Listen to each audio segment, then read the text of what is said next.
Capítulo 41. 2 anos se passaram. Um dia, o rei do Egito sonhou que estava de pé na beira do rio Nilo. De repente, saíram do rio 7 vacas bonitas e gordas, que começaram a comer o capim da beira do rio. Logo em seguida, saíram do rio outras 7 vacas, feias e magras, que foram ficar perto das primeiras vacas na beira do rio. E as vacas feias e magras engoliram as bonitas e gordas.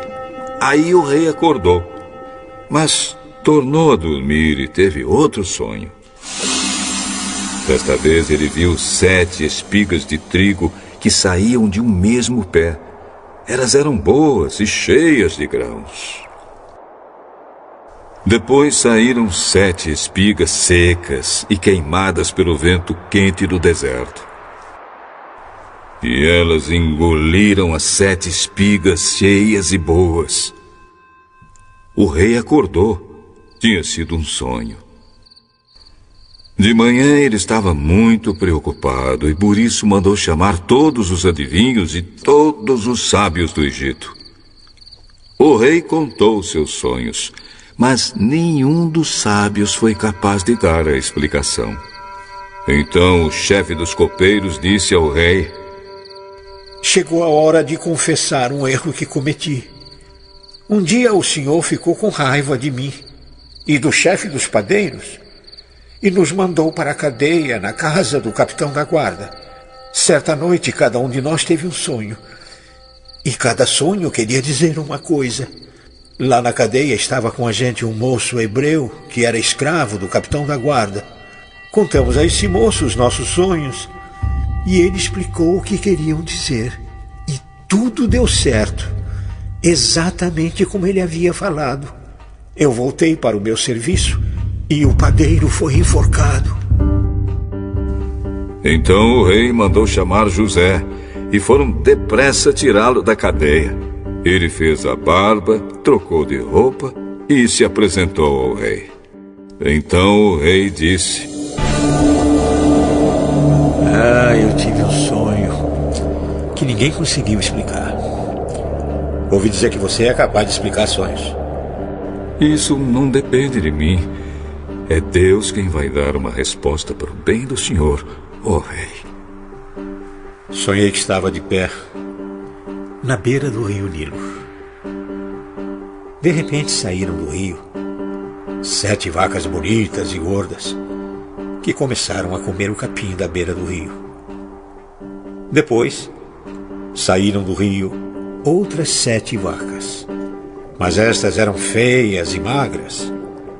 Ora, em toda a minha vida eu nunca vi no Egito vacas tão feias como aquelas. E as vacas feias e magras engoliram as bonitas e gordas. Mas nem dava para notar isso, pois elas continuavam tão feias como antes. Então eu acordei. Depois tive outro sonho. Eu vi 7 espigas de trigo boas e cheias de grãos, as quais saíam de um mesmo pé. Depois saíram 7 espigas secas e queimadas pelo vento quente do deserto.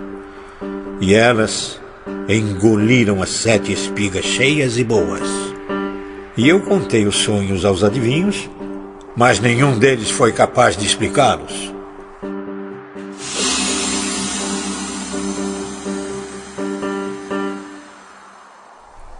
Os 2 sonhos querem dizer a mesma coisa. Por meio deles, Deus está dizendo ao Senhor o que Ele vai fazer. As 7 vacas bonitas são 7 anos e as 7 espigas boas também são. Os 2 sonhos querem dizer uma coisa só. As 7 vacas magras e feias que saíram do rio depois das bonitas e também as 7 espigas secas e queimadas pelo vento quente do deserto são 7 anos em que vai faltar comida. É exatamente como eu disse. Deus mostrou ao Senhor, ó rei, o que ele vai fazer. Virão 7 anos em que vai haver muito alimento em todo o Egito.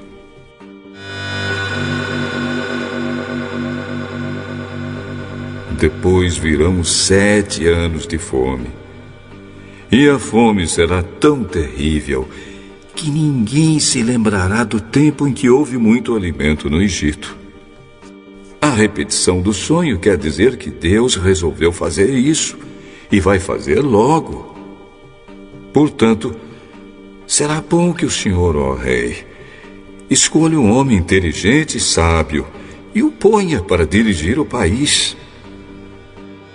O rei também deve escolher homens que ficarão encarregados de viajar por todo o país para recolher a 5ª parte de todas as colheitas durante os 7 anos em que elas forem boas. Durante os anos bons que estão chegando, esses homens ajuntarão todo o trigo que puderem e o guardarão em armazéns nas cidades, sendo tudo controlado pelo Senhor. Assim, o mantimento servirá para abastecer o país durante os 7 anos de fome no Egito. E o povo não morrerá de fome. O conselho de José agradou ao rei e aos seus funcionários. E o rei disse a eles: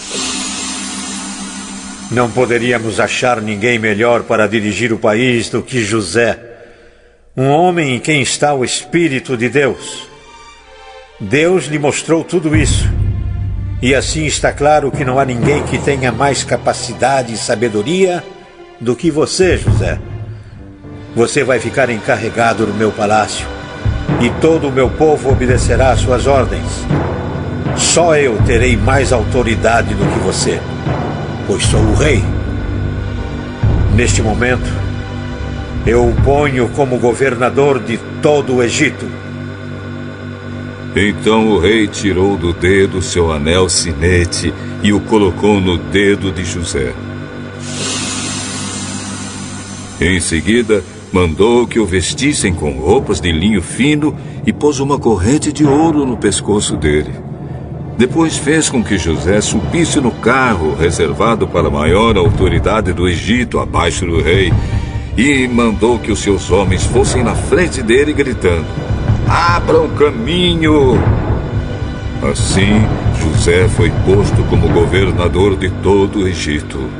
O rei disse a José: Eu sou o rei, mas sem a sua licença, ninguém poderá fazer nada em toda a terra do Egito. O rei pôs em José o nome de Zafenate-Paneia e lhe deu como esposa Azenate, filha de Potífera, que era sacerdote da cidade de Heliópolis. José tinha 30 anos quando entrou para o serviço do rei do Egito. Ele saiu da presença do rei e viajou por todo o Egito. Durante os 7 anos de fartura, a terra produziu cereais em grande quantidade. E José ajuntou todos os cereais e os guardou em armazéns nas cidades, ficando em cada cidade os cereais colhidos nos campos vizinhos. José ajuntou tanto mantimento que desistiu de pesar, pois não dava mais. Parecia a areia da praia do mar.